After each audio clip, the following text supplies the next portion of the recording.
Hi, this is Vince, Auto Restoration Videos. Check us out on Facebook under Auto Restoration Videos to find much more detailed explanations of what I'm working on now. Now, what we're going to be doing is the sunroof weather stripping on a Porsche 911 SC 1982. Now, they sell the weather stripping for about 90 bucks. Alright, but almost any 10-year-old kid could put this stuff together. You just need the right supplies. Alright, to me it's nothing because I already have the stuff in stock. Now, there's a little rubber strip that goes all the way along the back of the sunroof.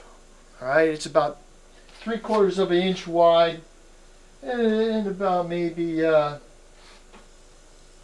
3 feet long, let's say. Alright, that hardly ever wears out because it's the roof, it's underneath your roof itself. Okay, so when your sunroof comes up, it actually isn't even touching it until she lifts up. Alright, and when she comes up, she makes that seal. So you're only just pressing against it a little bit, and the sun never even hits it. So you really don't have to even replace that. I mean, just clean it up a little bit, put some like rubber rejuvenator on it, you know, some kind of silicone gel or something, just to bring it snap back to life a little bit. You don't even have to worry about that. So that's like 25, 30 bucks I saved you right there. All right. Now, if you look real close at the weather stripping on here, what it is black velvet, okay? But the thing is, it's black velvet cotton, and that stinks because cotton just disintegrates in like almost a heartbeat out in the sun. All right, you need something with a good inherent UV block to it, so this stuff is going to almost last forever. You don't want to keep having to replace this stupid weather stripping. You got better things to do. What you need is some black polyester velvet. Comes in a big roll like this. Imagine how many strips of that stuff you can make out of this thing, huh? Yeah, tell me about it. Now, it's the same as the other stuff. It's the black velvet. It might even be a little denser even. Better. And the back, 100% polyester. This stuff will almost like wear forever. That's what you need. If you need some of this stuff, give me a call. I'll give you a great price on it. What else you're going to need is some foam piping. Alright. Now, off the top of my head, this thing looks like about a 1/16 of an inch wide diameter. Alright. Now again, the trick is with this stuff, you gotta buy, they do not sell it by the foot. You gotta buy a 1,000-yard roll of the stuff. Alright? And that's what they're figuring. They figure you're not going to want to go out and spend money for a 1,000-yard roll of this stuff just to only use 3 feet. So they're going to make up this crap themselves, sell it to you for 90 bucks as a kit, and just rip you off. You probably got some place in China making this stuff with slave labor or something. Nothing personal for the Chinese people out there, but the lay of the land. Now, I'm going to do a zoom in over here. I'm going to show you what we have to make. Piece of cake. It's only about 3/4 of an inch wide, approximately. I didn't measure it yet. And about maybe 3 feet long. And all you do is you stick this piece in there, and then you fold the material over. Then you glue it. Once it glues together, you glue it in on the edge of your sunroof here. Piece of cake. I mean, piece of cake. You just got to have the right supplies, that's all. Call me. Get on that web page there and autorestorationvideos.com on Facebook and talk to me. I'll help you out. Now, I'm going to bring in the camera for some close-up views of what I'm talking about. Oh yeah, you are going to need some glue, okay? They have super weather strip adhesive made by 3M. That's good stuff. You can't beat that. It's expensive. You can also use weldwood contact cement from like Home Depot or something. I think they only sell that in like a quart can or something. And I don't know how, I even forgot. It's been so long since I ordered that stuff. I still got some here.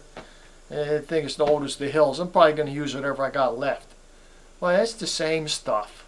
Come on, you get a quart of it. Alright? As long as you keep that lid tight on there, that stuff will almost last forever. Alright, make sure you have it real tight and not you think it's closed and it's not. Alright? Because then it's going to get skin on the top, and before you know it, that whole thing is going to turn into one solid piece of rubber. That's important. You got to clean out that edge after every time you use it.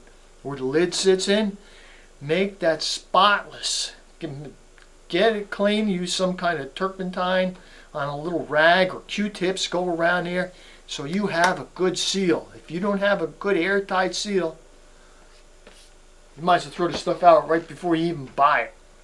Just go to the store, get it, and throw it out as soon as you see it. This way, you'll save money. You'll be able to throw the stuff out. Okay. I gotta move the camera around, and I'll show you what I'm talking about. Now this is the seal I'm talking about right here. Okay, now this is the flat rubber strip I was telling you about.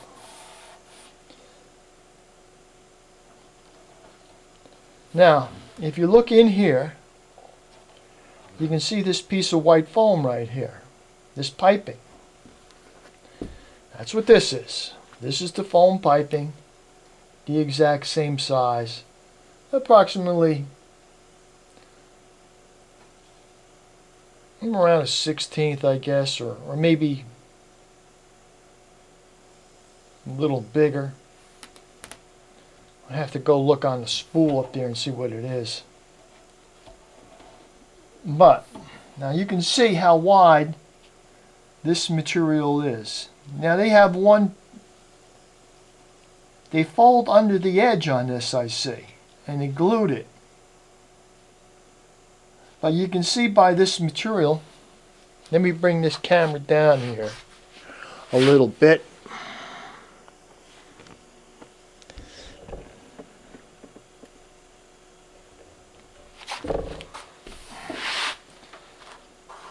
If you look in here, you can see the big spaces between the threading on this material.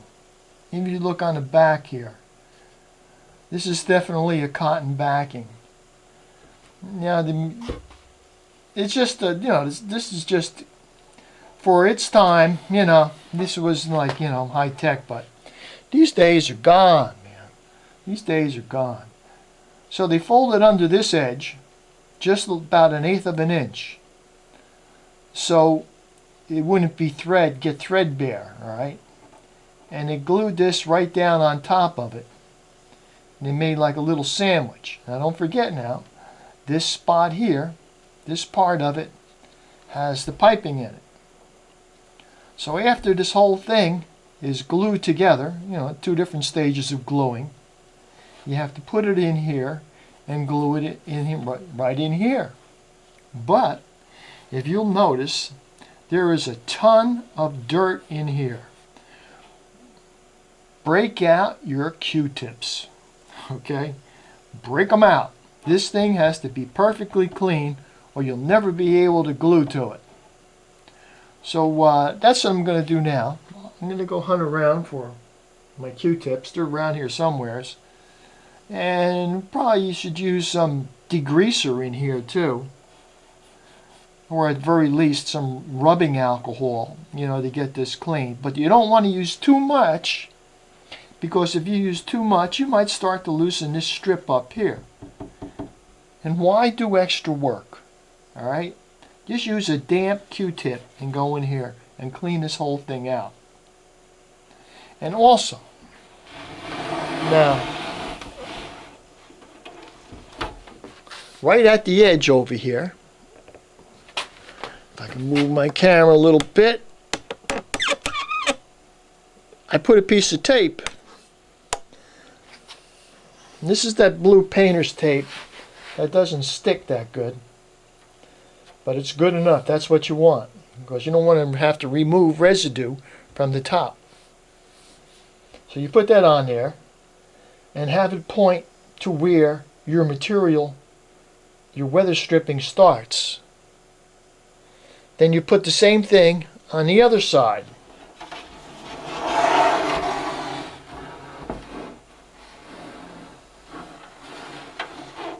Okay? And that's where it ends. So no matter what happens now, you know where it's supposed to start and you know where it's supposed to end. So what we're going to do now is just remove this piece, and yeah, we could zoom in on that a little more, sure.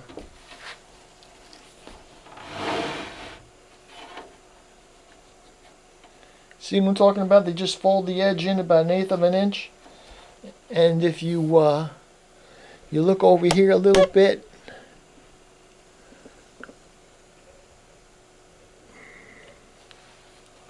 where my finger is, you can see the piping in here.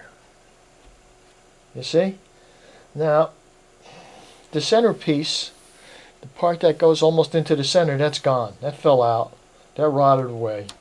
So we have to install this thing. You see, now once it goes in, what you're going to see is like a little bead in here.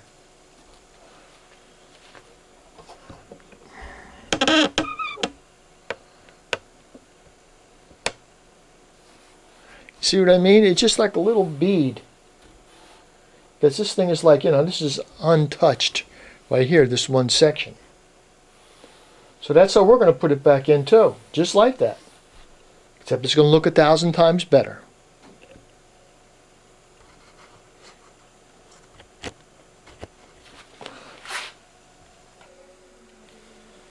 Now I'm going to start by using a Q-tip.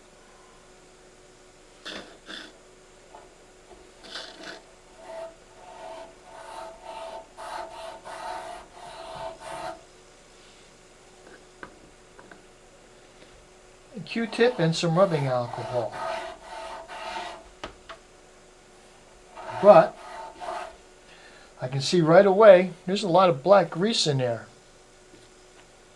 So I'm going to have to switch to a degreaser here real quick.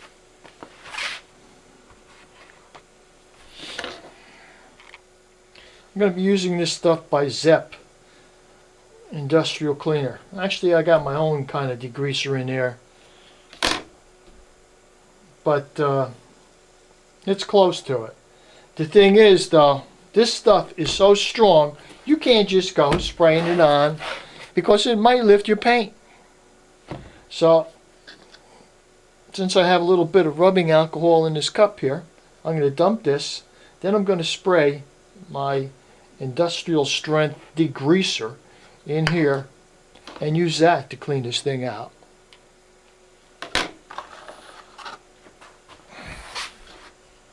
Okay, I'm gonna try some of this stuff.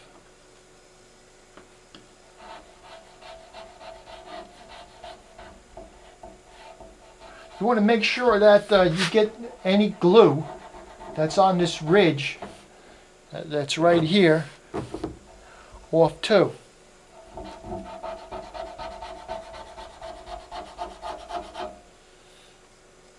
So I'm just going to go ahead and do this whole little gutter here. And I'll get back to you in a few minutes, because some people don't want to waste their life watching me do something. Now, I just went over the whole thing too with paint thinner first. Of course, paint thinner will help loose any of the old glue that's on there. And then, since this paint thinner, sort of like turpentine, it does have a little bit like an oily stuff in it. So you have to go over it with like 91% isopropyl alcohol. Make sure you get that out. Now you can see it came out pretty clean. Now I only went over this rubber strip one time with the degreaser. I got all the grease off on there and all the dirt. Now I'm ready to go ahead and start making my weather stripping up. Now, even if you go out and you buy weather stripping somewheres, you're still going to have to go through this to get it nice and clean before you install it. So don't just think that I'm showing you extra work that you have to do. This is work that you have to do, period. No matter whether you make the weather stripping or whether you buy it. There is no easy way out.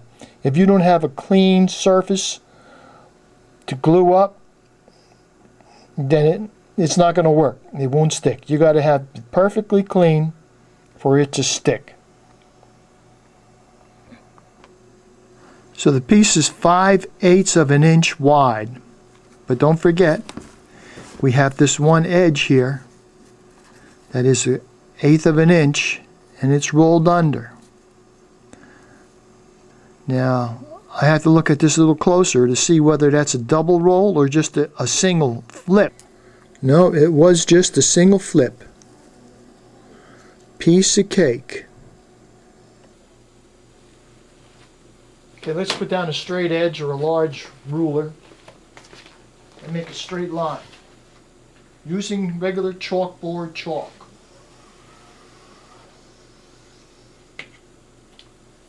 Okay, now we have to mark off 37¼ inches. But the thing is, even the thickness of this chalk could throw us off. So we have to make a sharp point on it.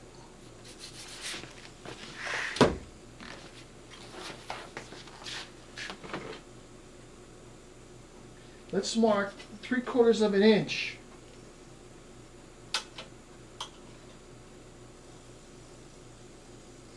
In a couple spots using fine, sharp marking chalk.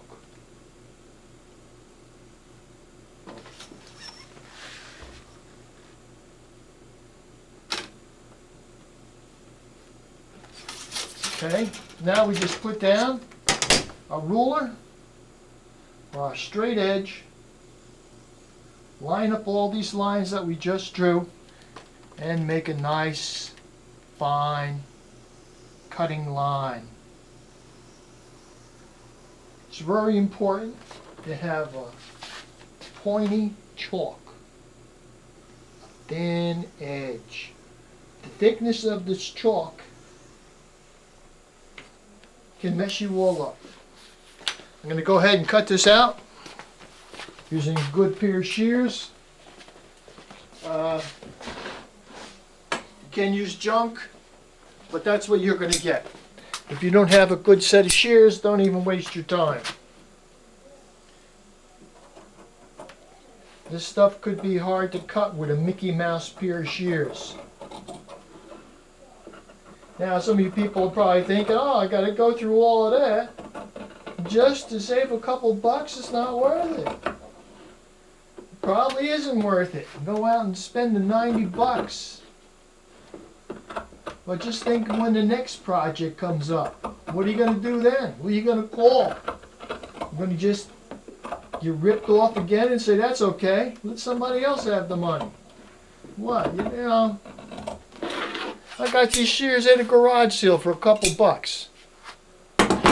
So I'm going to go ahead and finish cutting this off, and we'll take it from the next step.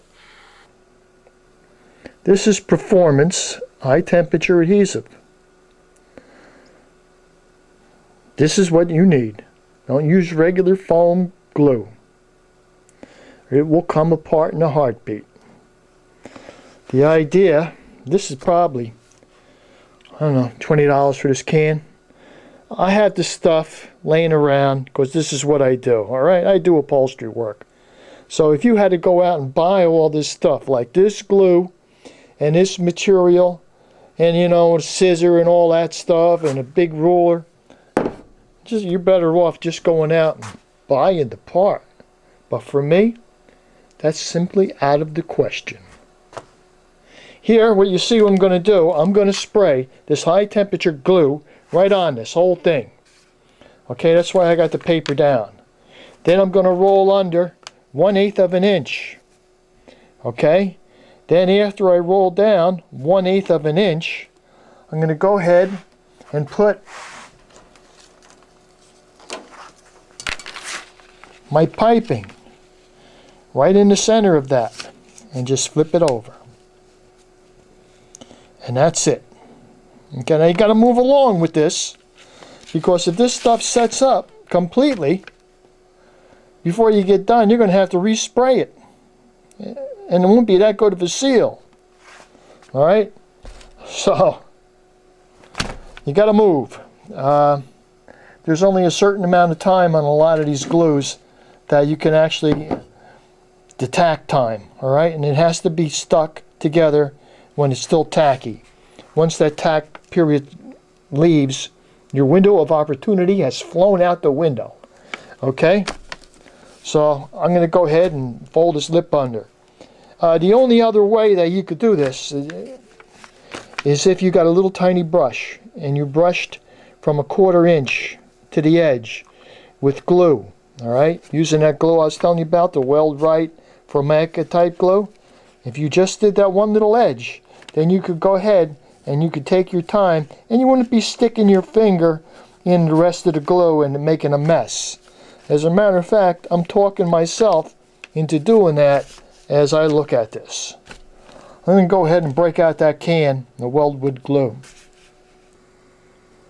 Now, who else is going to tell you all these different alternatives to do this job? Okay, here we go. Weldwood contact cement. This is mostly like for laminates, veneers, particle wood, leather, fiberglass. Use it for anything. I'm going to go ahead and get a little acid brush and glue this thing down. Let it tack up a little bit and get through that edge. After you roll that edge down, you might want to go over it with a roller. It's best if you go in one direction to make sure she's firmly seated. Now I'm just going to lay my piping right in the center of this and fold the top edge over to the fold on the bottom.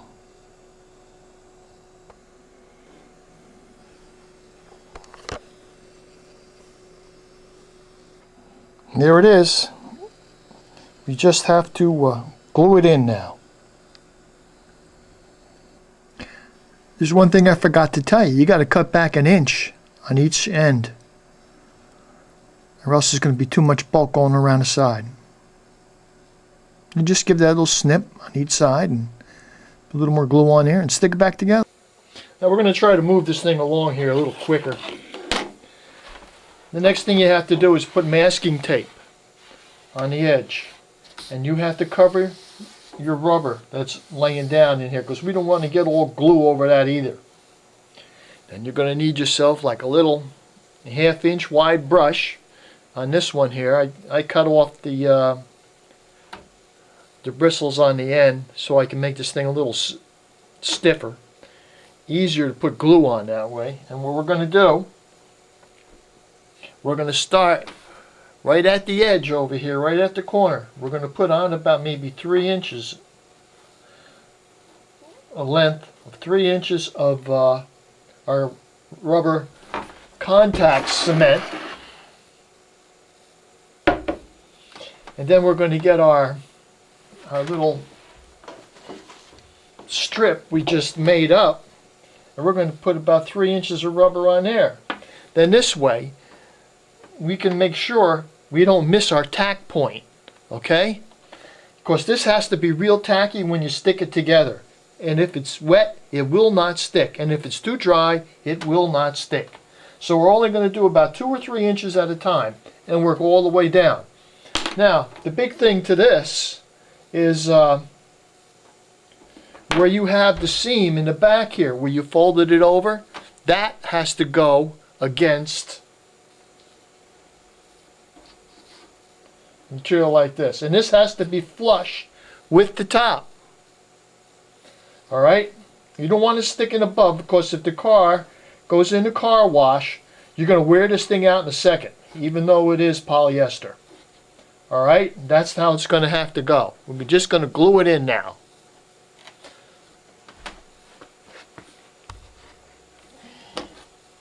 Oh, one other thing. There's another piece just like this. It's attached to the front opening of the sunroof. The only difference between this and the other piece is there's a piece of aluminum in here. Alright?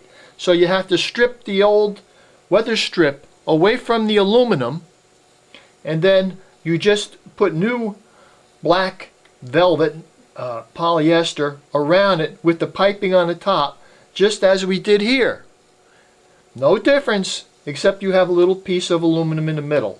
And then you glue that around the whole top opening. And that is the 3 pieces of weather stripping required for this sunroof. This is Vince, AutoRestorationVideos.com. Check me out on Facebook under Auto Restoration Videos. Okay, people, it's good talking to you. I hope you learned something. Bye-bye.